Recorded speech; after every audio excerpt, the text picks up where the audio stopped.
আমার স্নেহের ছাত্রছাত্রীরা, আশা করি তোমরা সকলে ভালো আছো, সুস্থ আছো। এই পরিস্থিতিতে পৃথিবীর সকলের সুস্থতা কামনা করে চলো আমরা সরাসরি চলে যাই আজকের ক্লাসে। আজ আমরা প্রথম অধ্যায়ের দ্বিতীয় ক্লাসটা শুরু করছি।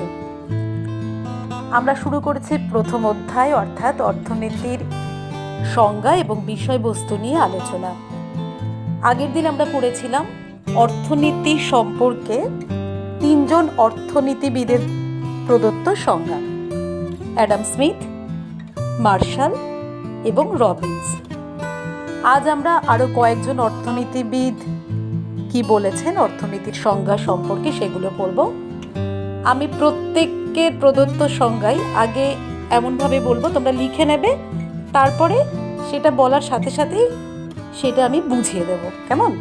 তাহলে তিনজনের মতামত হয়ে গেছে, আমরা চতুর্থ মতামতে আসি। চতুর্থ মতামত জানিয়েছেন অধ্যাপক ডেভিড রিকার্ডো।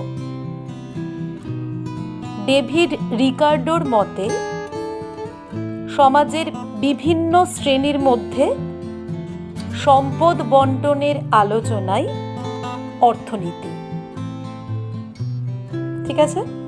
তাহলে ডেভিড রিকার্ডো কি বলেছেন যে সমাজের বিভিন্ন শ্রেণী, ধনী গরিব, বিভিন্ন পেশায় যুক্ত মানুষ, তাদের মধ্যে সম্পদের বন্টন সম্পর্কে আলোচনা। এবং সম্পদ মানে কি? উপকরণ বা যা দিয়ে আমরা কোনো কিছু তৈরি করি, সেগুলো বন্টন হয়ে যাচ্ছে বিভিন্ন মানুষের মধ্যে। অর্থাৎ আমরা পরবর্তী এই চ্যাপ্টারেই পড়বো যে সম্পদের ব্যাপারটা তোমাদের কাছে আরো বেশি ভালোভাবে ক্লিয়ার হবে। যাই হোক, যে বিভিন্ন মানুষ তো বিভিন্ন কাজে যুক্ত আছেন, তাহলে সেটা কিভাবে হচ্ছে? এই যে পৃথিবীতে যা যা কিছু আমরা পাচ্ছি সেগুলোকে কাজে লাগিয়েই আমরা কিন্তু আমাদের কাজটা করে যাচ্ছি। সেটা যে সবসময় প্রকৃতি দত্ত হয়েছে তা নয়, অর্থাৎ প্রকৃতির দান থেকেই হয়েছে তা নয়। অবশ্যই প্রকৃতির দান এবং তার সঙ্গে মানুষের বুদ্ধি, এই দুটো কাজে লাগিয়ে আমরা সম্পদ পাচ্ছি। তাহলে ডেভিড রিকার্ডো বলছেন যে এই যে অর্থনীতির আলোচ্য বিষয় হলো যে বিভিন্ন শ্রেণীর মধ্যে সম্পদ কিভাবে বন্টিত হয়ে যাচ্ছে, অর্থাৎ বিভিন্ন মানুষের হাতে কিভাবে সম্পদটা আসছে। এবার দেখো একটা বাস্তব কথা, যে যার যত বেশি দক্ষতা তার হাতে তত বেশি সম্পদ আসবে। ঠিক আছে? কাজ করার দক্ষতা, উৎপাদন ক্ষমতা তার বেশি থাকবে, তিনি তত বেশি সম্পদের অধিকারী হবেন। কেমন? ফিফথ পয়েন্ট বা ফিফথ মতামত, অধ্যাপক স্যামুয়েলসনের মত। আবার বলছি আস্তে আস্তে, তোমরা লিখে নাও। অধ্যাপক স্যামুয়েলসনের মতে সমাজ কিভাবে দুষ্প্রাপ্য উপকরণ, মূল্যবান দ্রব্য সামগ্রী তৈরি করতে ব্যবহার করে এবং ওই দ্রব্য সামগ্রী জনসাধারণের মধ্যে বন্টন করে, তা নিয়ে আলোচনা করে যে শাস্ত্র, তাই অর্থনীতি। এই সংজ্ঞার দুটি গুরুত্বপূর্ণ বিষয় হল দুষ্প্রাপ্যতা এবং দক্ষতা। ঠিক আছে? তাহলে দেখো, ডেভিড রিকার্ডো বলেছিলেন যে বিভিন্ন শ্রেণীর মধ্যে সম্পদ বন্টন। স্যামুয়েলসন বললেন যে শুধু সম্পদ বন্টন না, ওই সম্পদ বন্টন কিভাবে আবার দ্রব্য সামগ্রী তৈরি করতে ব্যবহার করা হচ্ছে। ব্যাপারটা ঘুরে ফিরে সেই একই দাঁড়াচ্ছে। অ্যাকচুয়ালি সম্পদ বন্টন মানেই তো সেটা কোনো কাজে লাগানো হচ্ছে। তো স্যামুয়েলসন কি বলছেন যে দুষ্প্রাপ্য যে উপকরণ, দুষ্প্রাপ্য কথাটা কেন আসছে? চাহিদার তুলনায় যোগান কম, মানুষের যে যতটা চাহিদা আছে সব জিনিস তার কাছে ততটা নেই, যোগানটা কম, এটাকেই আমরা বলছি কি দুষ্প্রাপ্য। এবার দুষ্প্রাপ্য উপকরণ দিয়ে আমরা মূল্যবান দ্রব্য সামগ্রী তৈরি করছি। মূল্যবান বলতে যে সবসময় ভীষণ দামি হবে তা নয়, মূল্যবান মানে হচ্ছে প্রয়োজনীয়। ঠিক আছে?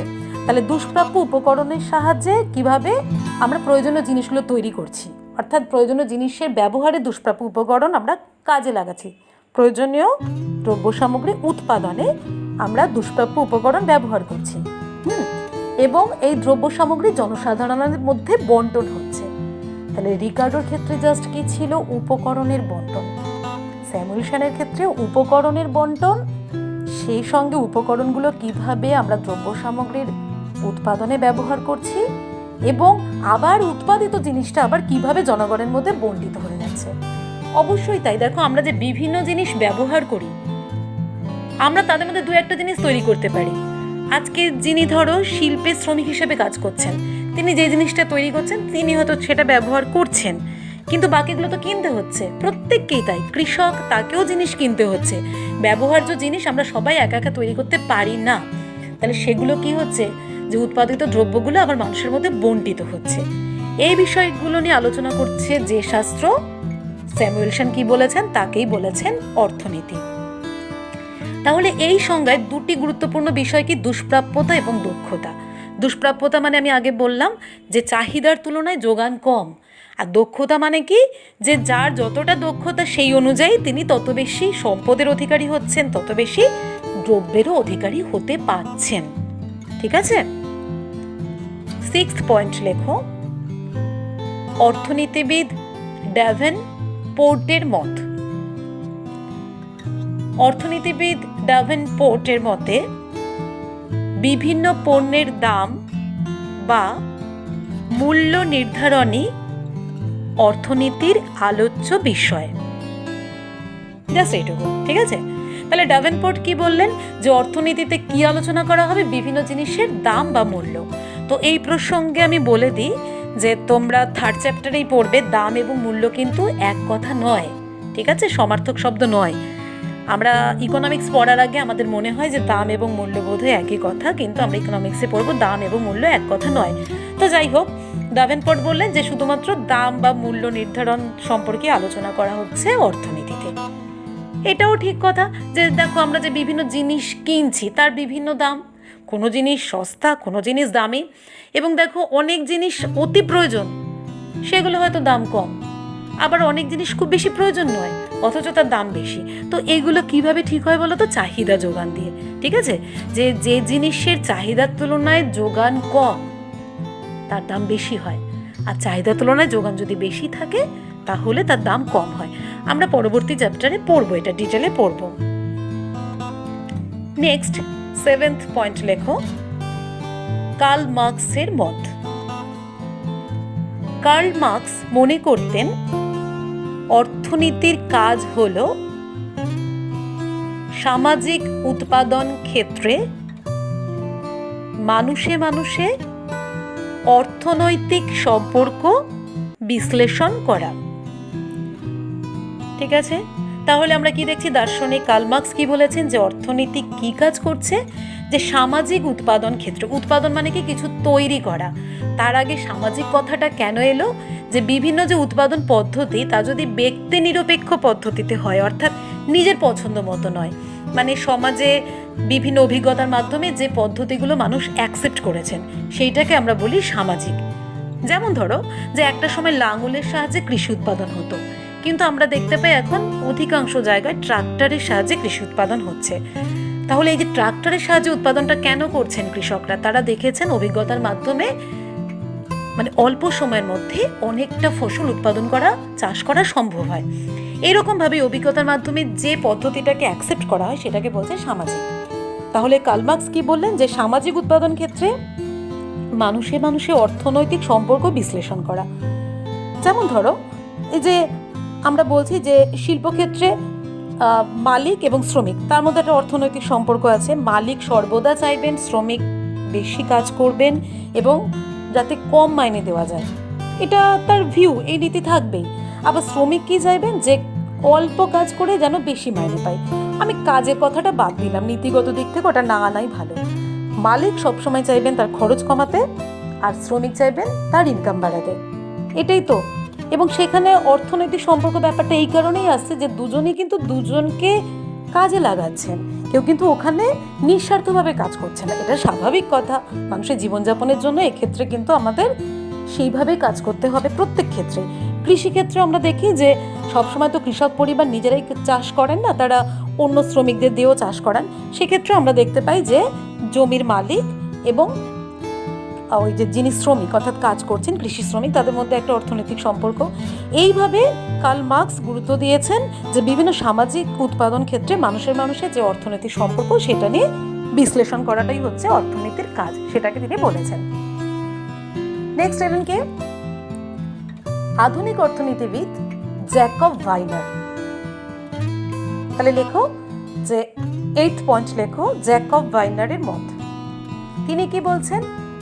জ্যাকব ভাইনারের মতে অর্থনীতির সম্পূর্ণ গ্রহণযোগ্য কোনো সংজ্ঞার প্রয়োজন নেই। তার মতে যা নিয়ে অর্থনীতিবিদগণ আলোচনা করেন তাই হলো অর্থনীতি। তাহলে অদ্ভুত একটা ব্যাপার দেখো, জ্যাকব ভাইনার কি বলছেন যে অর্থনীতির আলাদা গ্রহণযোগ্য কোনো সংজ্ঞার প্রয়োজনই নেই। জাস্ট কি বলছেন যে অর্থনীতিবিদগণ যা নিয়ে আলোচনা করেন তাই অর্থনীতি। আমরা দেখবে যে যখনই কোনো অর্থনৈতিক বিপর্যয় ঘটে আমরা শুনতে পাই যে অমর্ত্য সেন এই বলেছেন, অভিজিৎ বিনায়ক বন্দ্যোপাধ্যায় এই বলেছেন। তোমরা দুজনের নামই জানো নিশ্চয়ই, এই দুজন বাঙালি অর্থনীতিতে নোবেল পেয়েছেন। এরকম বিভিন্ন অর্থনীতিবিদ আমরা দেখতে পাই, তারা বেকারত্ব নিয়ে, তারা দারিদ্র্য নিয়ে, তারা কর্মসংস্থান বৃদ্ধি নিয়ে নানা রকম কথা বলছেন। এইভাবে অর্থনীতিবিদগণ যা নিয়ে আলোচনা করছেন, শুধু যে নোবেল পেয়েছেন যারা তাদের কথাই বলছি না, অবশ্যই অর্থনীতিবিদগণ যারা এই অর্থনীতি শাস্ত্রটাতে, যারা এই শিক্ষাটাতে অভিজ্ঞ সমৃদ্ধ, তারা যা নিয়ে কথা বলছেন সেটা নেই, যা নিয়ে আলোচনা করছেন সেটাই অর্থনীতির আলোচ্য বিষয়। বোঝা গেল? লাস্ট একটা কনক্লুশনে লেখো, প্রকৃতপক্ষে বাজার সম্পর্কের পরিপ্রেক্ষিতে উৎপাদনের আলোচনাই অর্থনীতি। এটি অর্থনীতির সর্বাধুনিক সংজ্ঞা। তাহলে এইটা দেখো কি বলা হয়েছে সর্বাধুনিক সংজ্ঞায়, যে বাজার সম্পর্কে পরিপ্রেক্ষিতে উৎপাদনের আলোচনা। খুব ইন্টারেস্টিং একটা বিষয়। বাজার কথাটা অর্থনীতিতে একটু ব্রড সেন্সে ভাববে। বাজার বলতে আমাদের কি মনে হয়? যে সকালবেলা সবজির বাজার, মাছের বাজার, এগুলো মনে হয় তো। বাজার বলতে অ্যাকচুয়ালি শুধু যে ওই বাজারগুলোই তা নয়। বাজার বলতে 4টি বিষয় যদি থাকে তাহলেই তাকে বাজার বলা হবে। ক্রেতা, বিক্রেতা, কোনো একটা দ্রব্য বা সেবা, তার দাম। কি বলছি? ক্রেতা থাকবেন, বিক্রেতা থাকবেন, তাদের মধ্যে ক্রয় বিক্রয় ঘটবে। কোনো একটি দ্রব্য বা সেবা, দ্রব্য তো আমরা বুঝতেই পারছি যে বই, খাতা, ব্যাগ, পোশাক আশাক, এগুলো সেবা, চিকিৎসা, ঠিক আছে, আমাদের যে পরিবহন পরিষেবা, ইভেন আমাদের যে মোবাইলের, আমাদের যে নেটওয়ার্কিংয়ের পরিষেবা, এই পরিষেবা তার একটা দাম আছে। তাহলে এই 4টি বিষয় যদি থাকে তাহলে আমরা তাকে বলবো বাজার। আর বাজার সম্পর্কে পরিপ্রেক্ষিতে উৎপাদনের আলোচনাকে কি বলা হচ্ছে? অর্থনীতি। এই যে বাজার, অর্থাৎ বাজারে বিক্রির জন্যই উৎপাদন হচ্ছে, তাহলে বাজারকে কেন্দ্র করে উৎপাদন। উল্টো দিকে আবার দেখো, উৎপাদন যে করা হবে তার জন্য তো বিভিন্ন জিনিস কিনতে হবে, বিভিন্ন উপকরণ কিনতে হবে, সেটাও কোথা থেকে কিনতে হবে? বাজার থেকেই কিনতে হবে। তাহলে উৎপাদন এবং বাজার ওতপ্রোতভাবে জড়িত।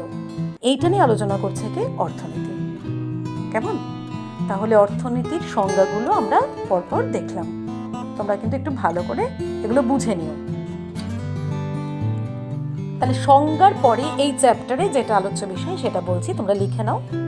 সংজ্ঞাগুলোকে আমি নাম্বার 1 তার আন্ডারে সব কটা বললাম। ওই 1, 2 গুলো, বাকি যে 1, 2, 3 ওগুলো রোমান 1 বা ABCD দিয়ে লিখতে পারো। নেক্সট কোশ্চেন তাহলে নাম্বার 2, স্বল্পতা বা দুষ্প্রাপ্যতা বলতে কি বোঝো? আনসারটা বলছি, কোনো সম্পদের চাহিদার তুলনায় যোগান কম হওয়াকে স্বল্পতা বা দুষ্প্রাপ্যতা বলা হয়। কোনো দ্রব্যের উপযোগিতা এবং বিনিময় মূল্য থাকলে তবেই তাকে সম্পদ বলা হয়। চাহিদার তুলনায় যোগান কম থাকলে, অর্থাৎ দুষ্প্রাপ্যতা থাকলেই দ্রব্যের বিনিময় মূল্য থাকে। সম্পদের দুষ্প্রাপ্যতা অর্থনীতির মূল সমস্যাগুলির অন্যতম। তাহলে এবার বোঝো স্বল্পতা বা দুষ্প্রাপ্যতা বলতে কি বোঝে। আমি আগেই বলেছি কোনো একটা কোশ্চেনে বা কোনো একটা বিষয় বলতে গিয়ে যে দুষ্প্রাপ্যতা, স্যামুয়েল সেনের মত বলতে গিয়ে যে দুষ্প্রাপ্যতা মানে কি চাহিদার তুলনায় কোনো কিছু যোগান কম হওয়া, সেটাকেই আমরা বলছি দুষ্প্রাপ্যতা। এবার দেখো কোনো সম্পদ আমরা কাকে বলবো, যার উপযোগিতা আছে, অর্থাৎ যেটা আমি ব্যবহার করে কাজে লাগাতে পারি, অর্থাৎ আমাকে কিছুটা দেয়, তার কোনো ব্যবহারিক দক্ষতা রয়েছে, আবার সেটার বিনিময় মূল্য থাকতে হবে, অর্থাৎ সেটাকে আমাকে কিনতে হবে। তাহলে এই দুটো থাকলেই আমরা সম্পদ বলবো। এবং দুষ্প্রাপ্যতা কাকে বলবো, যদি চাহিদা থেকে যোগান কম হয়। আর এই দুষ্প্রাপ্যতা কিন্তু অর্থনীতির একটা মূল সমস্যা। আমরা আগের দিন রবিন্সের মতামতে দেখেছিলাম যে আমাদের চাহিদা অনেক কিন্তু সম্পদ সীমিত। এই সীমিত সম্পদ থেকেই দুষ্প্রাপ্যতা কথাটা আসছে। থার্ড কোশ্চেন লেখো, পছন্দের সমস্যা কাকে বলে? প্রত্যেক মানুষের যেমন নিজস্ব পছন্দ থাকে, তেমনি অর্থ ব্যবস্থারও পছন্দ থাকে। কোন প্রক্রিয়া অবলম্বন করলে সামগ্রিক অর্থ ব্যবস্থার উন্নতি সবচেয়ে ভালোভাবে সংগঠিত হবে, তা চিহ্নিত করাকে পছন্দ বলা হয়। অপ্রাচুর্যতার কারণেই পছন্দের বিষয়টির আবির্ভাব। তাহলে বুঝে নাও, এই যে আগের দিনের রেফারেন্স টেনেই বলি যে আমরা দেখেছি চাহিদা অনেক কিন্তু সম্পদ সীমিত, আবার সীমিত সম্পদের বিকল্প ব্যবহার আছে। তাহলে বিকল্প ব্যবহার আছে বলে কি হচ্ছে, আমাদের পছন্দ করে নিতে হচ্ছে যে কোনটাতে আমার ভালো হবে।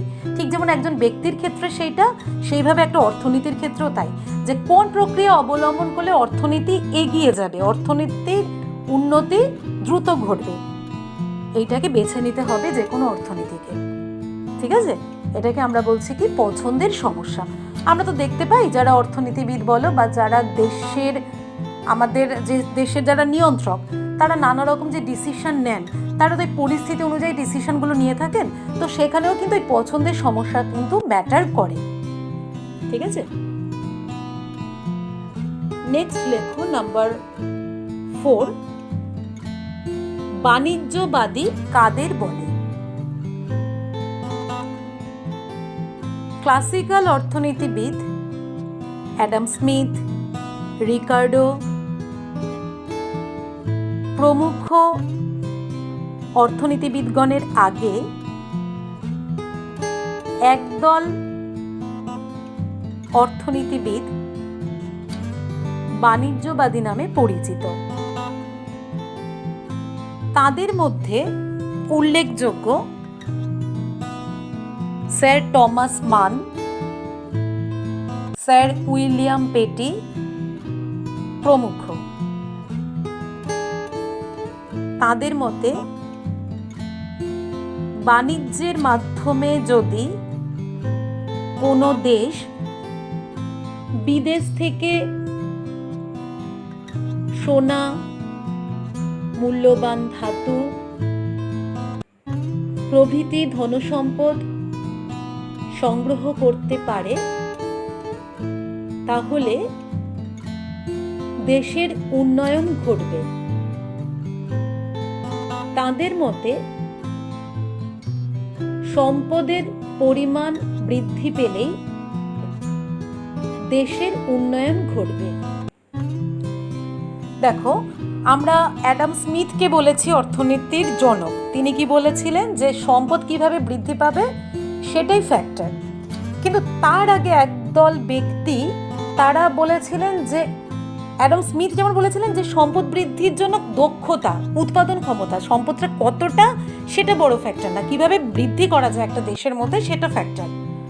আর বাণিজ্যবাদীরা, এখানে আমি তাদেরও অর্থনীতিবিদ বললাম এই কারণে, তারা যেহেতু ওই সময়কার অর্থ ব্যবস্থার সম্পর্কে তারা কথা বলতেন। যদিও অর্থনীতির শাস্ত্র শুরু হয়েছে অ্যাডাম স্মিথের সময় থেকে, কিন্তু সেই সময় তো ব্যবস্থা ছিল, আর্থিক ব্যবস্থা তো ছিল, তাই তাদেরও শুধু তুমি বলতে পারো যে বিশিষ্ট ব্যক্তি, বা আমরা তাদের অর্থনীতিবিদ বলে বলতে পারি, কেননা সেই সময়কার অর্থ ব্যবস্থা সম্পর্কে তারা কথা বলেছেন। তো তারা কি বলছেন যে বিভিন্ন দেশ থেকে যদি সোনা, মূল্যবান ধাতু সংগ্রহ করতে পারি তবে একটা দেশের উন্নয়ন ঘটতে পারে। তাহলে সেখানে কিন্তু যে শুধু বৃদ্ধি পাচ্ছে দক্ষতার মাধ্যমে সেটা কিন্তু নয়। আর দুটো ছোট ছোট কথা বলছি, একটু লিখে নাও। নাম্বার 5, আর্থিক সম্পর্ক বলতে কি বোঝো? উৎপাদন, বন্টন, ক্রয় বিক্রয় অর্থাৎ বিনিময়ের সঙ্গে জড়িত সম্পর্কগুলিকে আর্থিক সম্পর্ক বলা হয়। যেমন উৎপাদন প্রতিষ্ঠানের মালিক, শ্রমিক, ক্রেতা বিক্রেতার মধ্যে সম্পর্ক। আবার বলছি, আর্থিক সম্পর্ক মানে কি?